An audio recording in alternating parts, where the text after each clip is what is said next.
அவர் பனையூருக்கு வாங்கம்மா சார், நீங்க பனையூருக்கு போய் வாங்கிக்கலாம். அதெல்லாம் அவர் வெளியில வரமாட்டார், நீங்க பனையூருக்கு போய் வாங்கிக்கலாம். அவர் அங்க கொடுப்பாரு. சிஎம் சார் நீங்க, நான் ஆபீஸ்ல இருப்பேன், வீட்டுல இருப்பேன், வீட்டுல தூங்கிட்டு நீங்க வாங்க அப்படின்ற மாதிரி, சங்கீதா நான் ஆபீஸ்ல இருக்கேன், எங்க வீட்டுல இருக்கு, நீங்க வாமா அப்படின்னு சொல்லி அறிவிப்பு நாளைக்கு வந்தாலும் வரும்.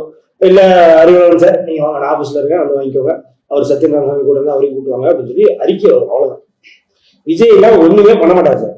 அவருக்கு பண்றது தைரியமும் முடியாது, துணிச்சலும் முடியாது.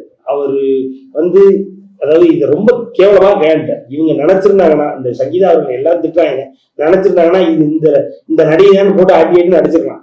எவ்வளவு நல்ல குடும்பத்துல எப்படியான ஒரு வளர்ப்பு போய் அப்படி அப்படிப்பட்ட அவங்கள திட்டும் பொழுது அட்லீஸ்ட் இப்ப சார் நான் என்னுடைய அறிவுக்கு இல்ல இன்னுமே மனைவியா தானே இருக்காங்க. அதுதான் நான் என்னுடைய அறிவுக்கு நான் இப்ப எடுத்துருவாங்க.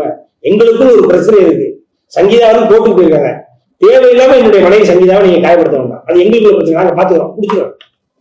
இது கூட பண்ண கிடையாது சார் விஜய். அறிவுன்றது சுத்தமே கிடையாது, குறிப்பா சிவிக் சென்ஸ் கிடையாது விஜய்க்கு.